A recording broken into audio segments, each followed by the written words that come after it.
Magandang araw mga kaibigan. Isang kwento na naman, nakapupulutan ng aral ang ibabahagi ko sa inyo.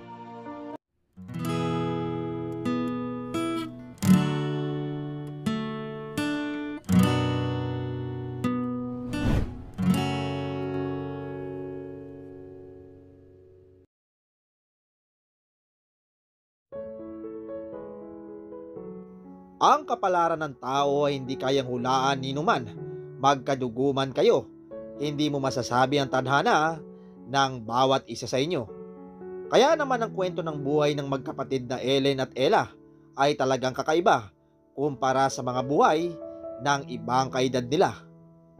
Ang pamilya nila ay ang isa sa mga naapektuhan ng sumabog na bulkang Mayon taong 1984. Wala silang naisalbang kagamitan at ang kanilang ama't ina ay namatay dahil sa pagliligtas ng kanilang mga hayop. Hirap na ako, inay. Paano ang gagawin natin sa magkapatid na yan? Hindi ko na kayang pagpapakain.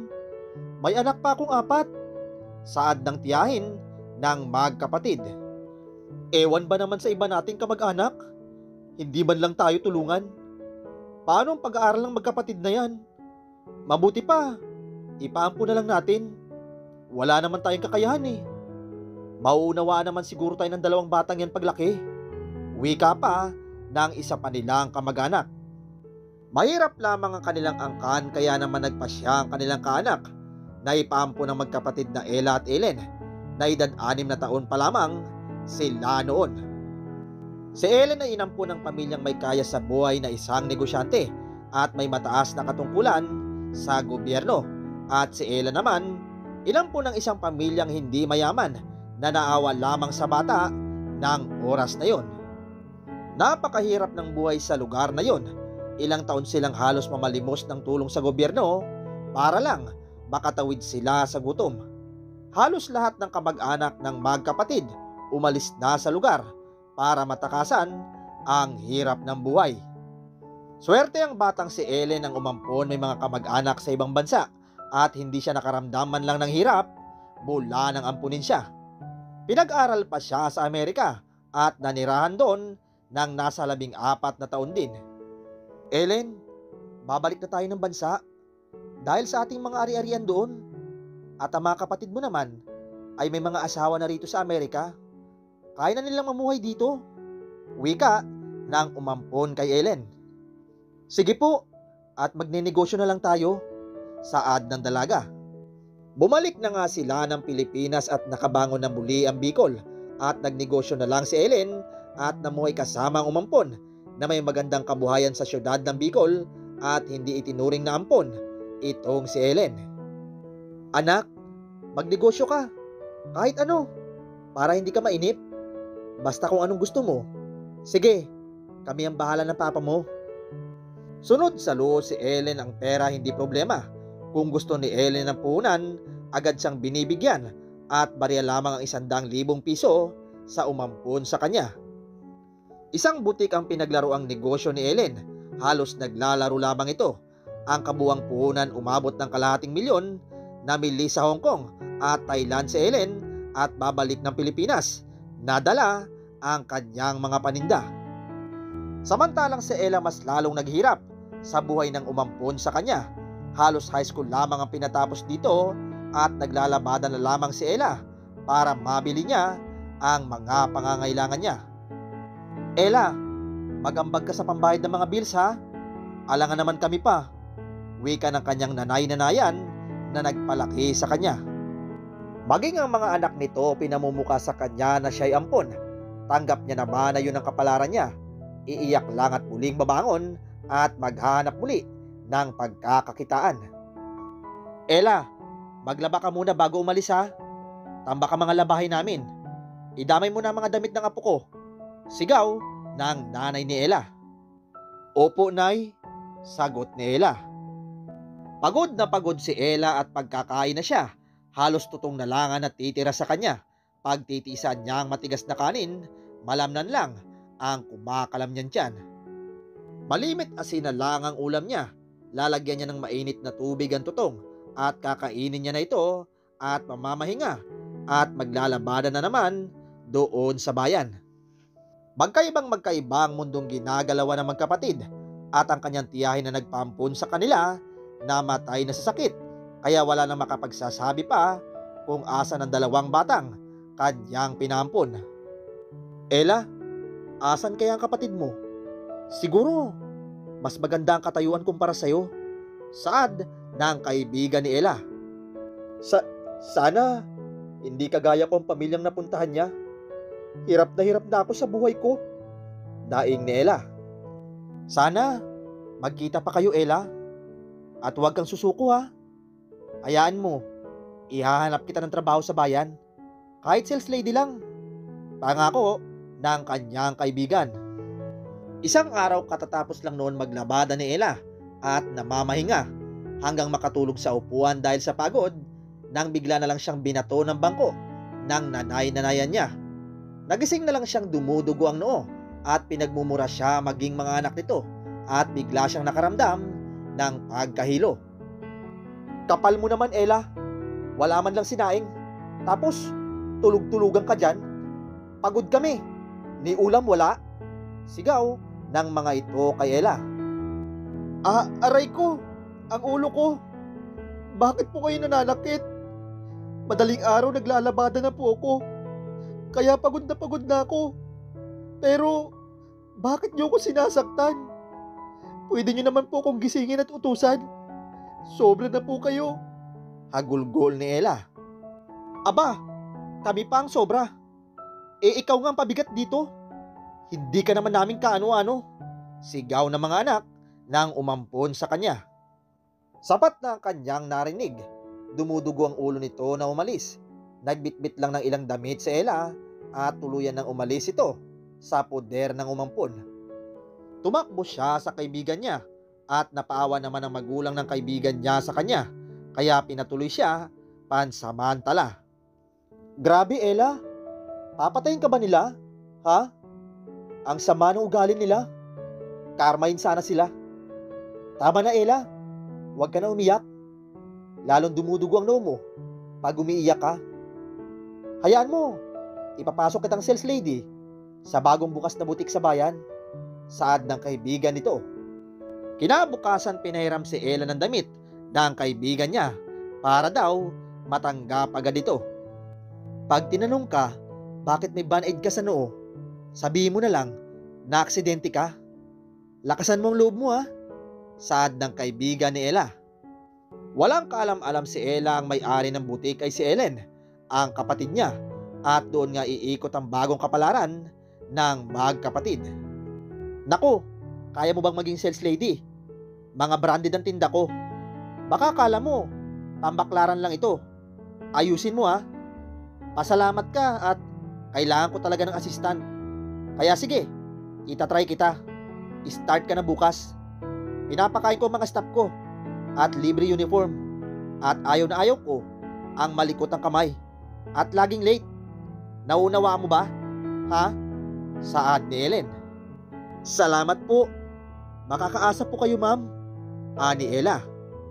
Pumayag ang magulang ng kaibigan ni Ella na doon matulog sa kanila si Ella basta tutulong sa pagbayad ng kuryente at tubig. Kaya naman kahit mabigat pa ang kanyang katawan dahil sa pagod, pinilit ni Ella na maging matatag. Maayos namang nagagampanan ni Ellen ang trabaho kahit masungit si Ella at panayang utos. May pamerienda at pakain si Ella kaya ayos na para sa kanya ang isang stockman at siya lamang ang tauhan ni Ellen. Nakaisang buwan na si Ella. Para sa kanya kahit papano ay kakayanin naman niya ang ugali ng boss niya. Kahit pagod na maghapong pagtayo ay kakayanin niya. Nakapag-abot na siya ng konti sa magulang ng kaibigan niya at masayang masaya na si Ella sa ganung sitwasyon. Ngunit isang araw may nag-apply na mas magandang babae at mas bata sa kanya, kaya naman alam na niya ang mangyayari. Ella, sandali nga. Pasensya ka na. Hindi ka kasi bagay dito sa butik. Kaya sa bahay na lang kita ililipat. Huwag kang mag-alala. Same naman ang sahod mo. Stay in pa at may pagkain din. All around ang trabaho mo sa bahay. Okay lang ba sa'yo? O kung ayaw mo naman, makakaalis ka na. Wika ni Ellen. Kailangan ko po ang trabaho, kaya tatanggapin ko po ang trabaho sa bahay niyo.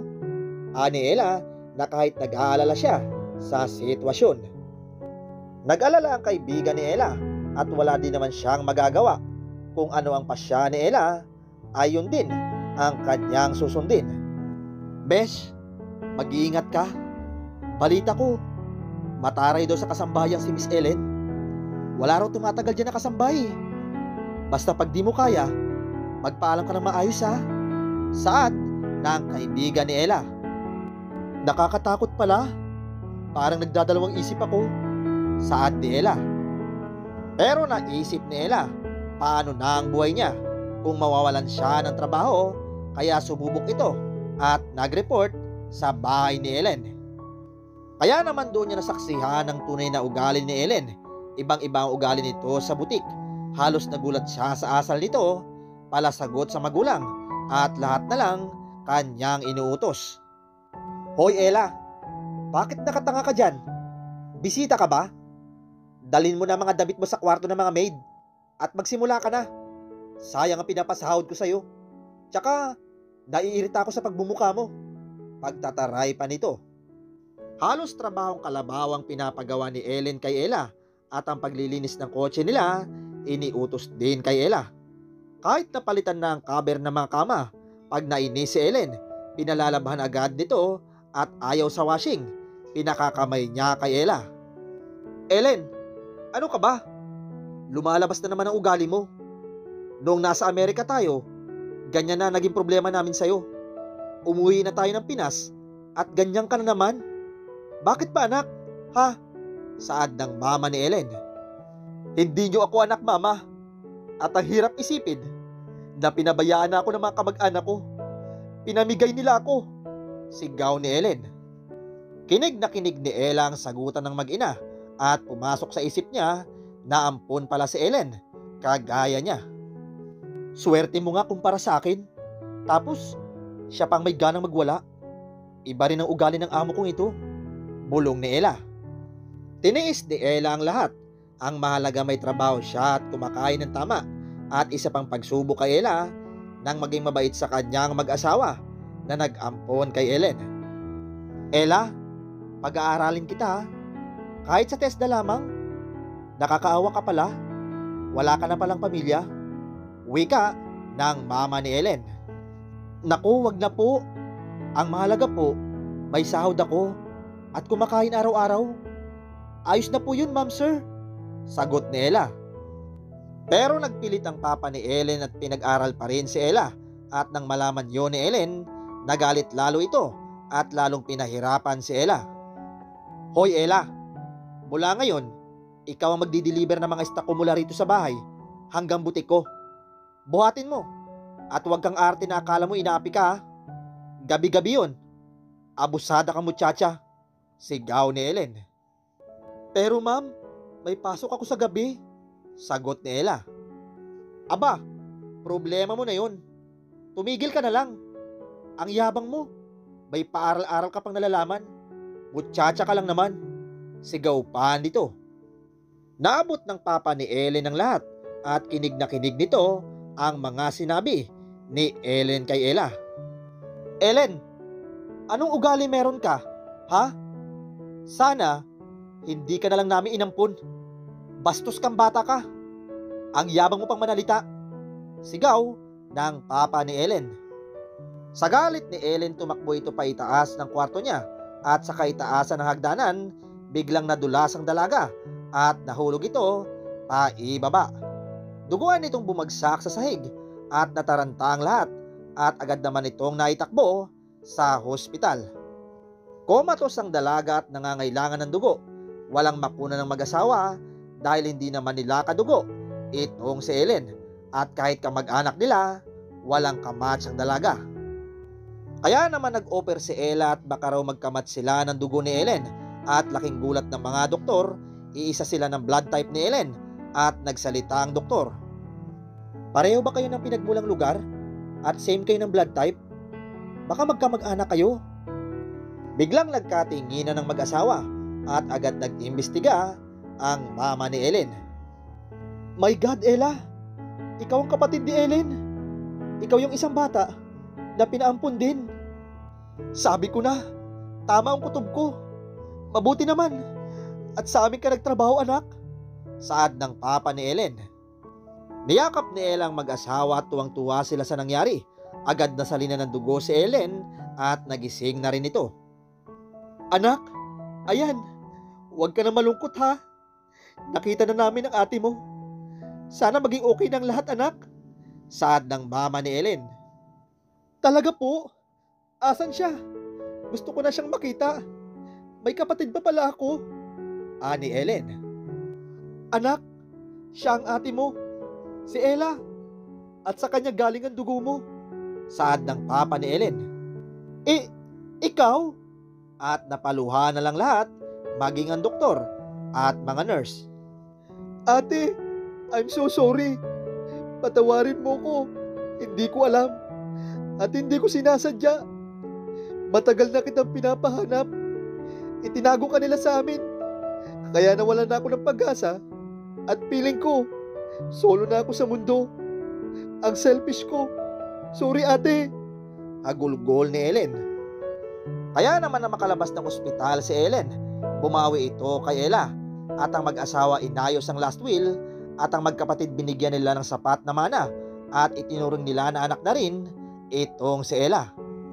Besh, ang saya-saya ko para sa'yo. Tapos na ang paghihirap mo. Saad ng kaibigan ni Ella. Makalipas ang ilang araw, binalikan ni Ellen ang umampon kay Ella at sinampal ng pera. Ayan ang pera, mga patay gutom. Abuloy ko na yan sa inyo. At itong sampal na ito, para yan sa ginawa nyo sa ate ko. Huwag na huwag kayong pakalat-kalat sa bayan ha. Sasagasaan ko kayo. Tandaan nyo yan. Sigaw ni Ellen sa mga umampon kay Ella. Muling nagsimula ang magkapatid at nag-aral si Ella at nakatapos at pareho na silang may negosyo sa siyudad ng Bicol.